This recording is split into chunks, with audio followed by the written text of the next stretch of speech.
Good evening. I'm Marco Rubio. I'm blessed to represent Florida in the United States Senate.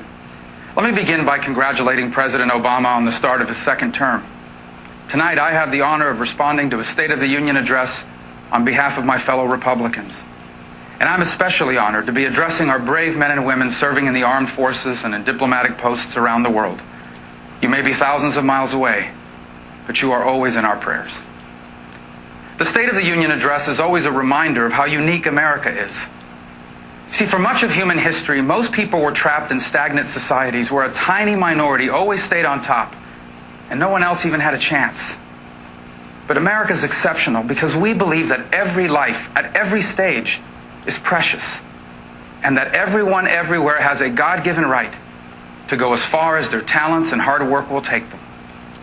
Like most Americans, for me, this ideal is personal. My parents immigrated here in pursuit of the opportunity to improve their life and to give their children the chance at an even better one. They made it to the middle class, my dad working as a bartender and my mother as a cashier and a maid. I didn't inherit any money from them, but I inherited something far better, the real opportunity to accomplish my dreams. This opportunity to make it to the middle class or beyond, no matter where you start out in life, it isn't bestowed on us from Washington. It comes from a vibrant free economy where people can risk their own money to open a business. And when they succeed, they hire more people who in turn invest or spend their money they make helping others start a business and create jobs. Presidents in both parties, from John F. Kennedy to Ronald Reagan, have known that our free enterprise economy is the source of our middle class prosperity. But President Obama, he believes it's the cause of our problems.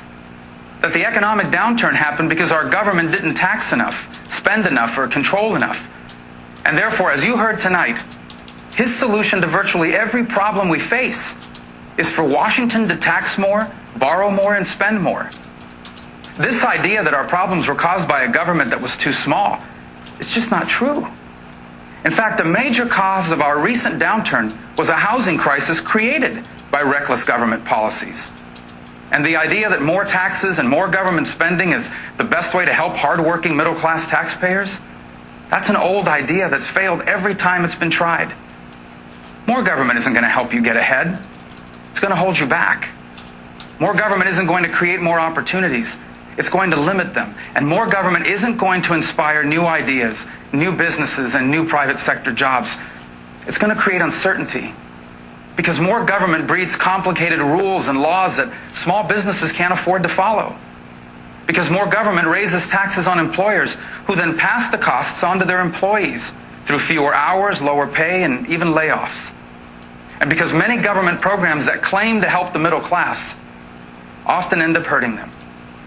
For example, Obamacare. It was supposed to help middle-class Americans afford health insurance. But now some people are losing the health insurance they were happy with. And because Obamacare created expensive requirements for companies with more than 50 employees, now many of these companies aren't hiring. Not only that, they're being forced to lay people off and switch from full-time employees to part-time workers. Now, does this mean that there's no role for government? Of course not. It plays a crucial part in keeping us safe, enforcing rules, and providing some security against the risks of modern life. But government's role is wisely limited by the Constitution. And it can't play its essential role when it ignores those limits. There are valid reasons to be concerned about the president's plan to grow our government. But anytime anyone opposes the president's agenda, he and his allies usually respond by falsely attacking their motives. When we point out that no matter how many job-killing laws we pass, our government can't control the weather, he accuses us of wanting dirty water and dirty air. When we suggest we strengthen our safety net programs by giving states more flexibility to manage them, he accuses us of wanting to leave the elderly and the disabled to fend for themselves. And tonight, he even criticized us for refusing to raise taxes to delay military cuts, cuts that were his idea in the first place. But his favorite attack of all is that those of us who don't agree with him, that we only care about rich people. Mr. President, I still live in the same working-class neighborhood I grew up in. My neighbors aren't millionaires. They're retirees who depend on Social Security and Medicare. They're workers who have to get up early tomorrow morning and go to work to pay the bills. They're immigrants who came here because they were stuck in poverty in the countries where the government dominated the economy. The tax increases and the deficit spending you propose will hurt middle-class families. It will cost them their raises.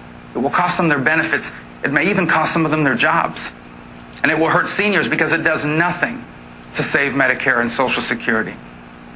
So, Mr. President, I don't oppose your plans because I want to protect the rich. I oppose your plans because I want to protect my neighbors. Hard-working, middle-class Americans who don't need us to come up with a plan to grow the government. They need a plan to grow the middle class. Economic growth is the best way to help the middle class. Unfortunately, our economy actually shrank during the last 3 months of 2012. But if we can get the economy to grow at just 4% a year, it would create middle-class jobs. And it would reduce our deficits by almost $4 trillion over the next decade. Tax increases can't do this. Raising taxes won't create private sector jobs, and there's no realistic tax increase that could lower our deficits by almost $4 trillion. That's why I hope the President will abandon his obsession with raising taxes and instead work with us to achieve real growth in our economy. One of the best ways to encourage growth is through our energy industry. Of course, solar and wind energy should be a part of our energy portfolio. But God also blessed us with America with abundant coal, oil, and natural gas. Instead of wasting more taxpayer money on so-called clean energy companies like Solyndra, let's open up more federal lands for safe and responsible exploration. And let's reform our energy regulations so that they're reasonable and based on common sense. If we can grow our energy industry, it will make us energy independent. It will create middle-class jobs, and it will help bring manufacturing back from places like China. Simplifying our tax code will also help the middle class because it will make it easier for small businesses to hire and grow. And we agree with the President. We should lower our corporate tax rate, which is one of the highest in the world, so that companies will start bringing their money and their jobs back here from overseas. We can also help grow our economy if we have a legal immigration system that allows us to attract and assimilate the world's best and brightest. We need a responsible, permanent solution to the problem of those who are here illegally. But first, we must follow through on the broken promises of the past to secure our borders and enforce our laws. Helping the middle class grow will also require an education system that gives people the skills today's jobs entail and the knowledge that tomorrow's world will require. We need to incentivize local school districts to offer more advanced placement courses and more vocational and career training. And we need to give all parents, especially the parents of children with special needs, the opportunity to send their children to the school of their choice. And because college tuition costs have grown so fast, we need to change the way we pay for higher education. Now, I believe in federal financial aid. I couldn't have gone to college without it. But it's not just about spending more money. It's also about strengthening and modernizing them. The 21st century workforce should not be forced to accept 20th century education solutions. Today's students aren't only 18-year-olds. They're returning veterans. They're single parents who decide to get the education they need to earn a decent wage. And they're workers who have lost jobs that are never coming back and need to be retrained. We need student aid that does not discriminate against programs that non-traditional students rely on, like online courses or degree programs that give you credit for work experience. When I finished school, I owed over $100,000 in student loans, a debt I paid off just a few months ago. Today, many graduates face massive student loans. We must give students more information on the costs and benefits of the student loans they're taking out. All of these measures are key to helping grow the economy. Though we won't be able to sustain a vibrant middle class unless we solve our debt problem. Every dollar our government borrows is money that isn't being invested to create jobs. And the uncertainty created by the debt is one reason why many businesses aren't hiring. The President loves to blame the debt on President Bush, but President Obama has created more debt in 4 years than his predecessor did in 8. The real cause of our debt is that our government has been spending $1 trillion more than it takes in every year. That's why we need a balanced budget amendment. The biggest obstacle to balancing the budget are programs where spending is already locked in.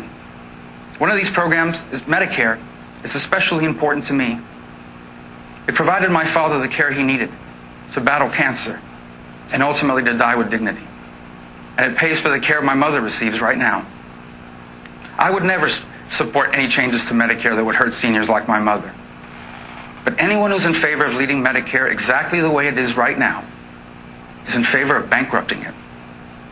Republicans have offered a detailed and credible plan that helps save Medicare without hurting today's retirees. Instead of playing politics with Medicare, when is the president going to offer his detailed plan to save it? Tonight would have been a good time for him to do it. Of course, we face other challenges as well. We were all heartbroken by the recent tragedy in Connecticut. We must effectively deal with the rise of violence in our country.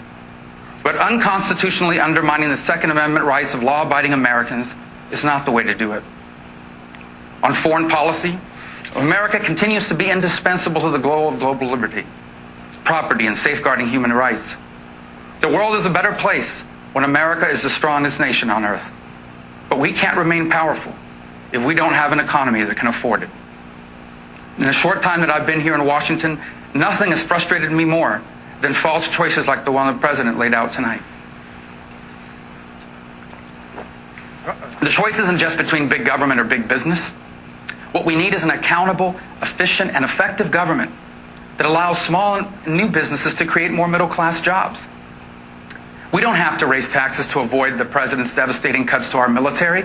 Republicans have passed a plan that replaces these cuts with responsible spending reforms. In order to balance our budget, the choice doesn't have to be either higher taxes or dramatic benefit cuts for those in need. Instead, we should grow our economy so that we can create new taxpayers, not new taxes. And so our government can afford to help those who truly cannot help themselves. And the truth is, every problem can't be solved by the government. Many are caused by the moral breakdown in our society. And the answer to these challenges lie primarily in our families and our faiths, not our politicians. Despite our differences, I know that both Republicans and Democrats love America. I pray we can come together to solve our problems, because the choices before us could not be more important. If we can get our economy healthy again, our children will be the most prosperous Americans ever. And if we do not, we will forever be known as the generation responsible for America's decline. At a time when one showdown after another ends in short-term deals that do little or nothing about our real problems, some are starting to believe that our government leaders just can't or won't make the right choices anymore. But our strength has never come from the White House or the Capitol. It's always come from our people. A people united by the American idea that if you have a dream and you're willing to work hard, nothing should be impossible. Americans have always celebrated and been inspired by those who succeed. But it's the dreams of those who are still trying to make it that sets our nation apart. Tonight, all across this land, parents will hold their newborn children in their arms for the first time. For many of these parents, life has not gone the way they had planned. Maybe they were born into circumstances they found difficult to escape. Maybe they've made some mistakes along the way. Maybe their young mother's all alone, the father of their child long gone. But tonight, when they look into the eyes of their child for the first time, their lives will change forever. Because in those eyes, they will see what my parents saw in me and what your parents saw in you. They will see all the hopes and dreams they once had for themselves. This dream of a better life for their children, it's the hope of parents everywhere. Politicians here and throughout the world have long promised that more government can make those dreams come true. But we Americans have always known better. From our earliest days, we embraced economic liberty. And because we did, America remains one of the few places on earth where dreams like these even have a chance. Each time our nation has faced great challenges, what has kept us together was our shared hope for a better life. Now, let that hope bring us together again to solve the challenges of our time and write the next chapter in the amazing story of the greatest nation man has ever known. Thank you for listening. May God bless all of you. May God bless our president. And may God continue to bless the United States of America.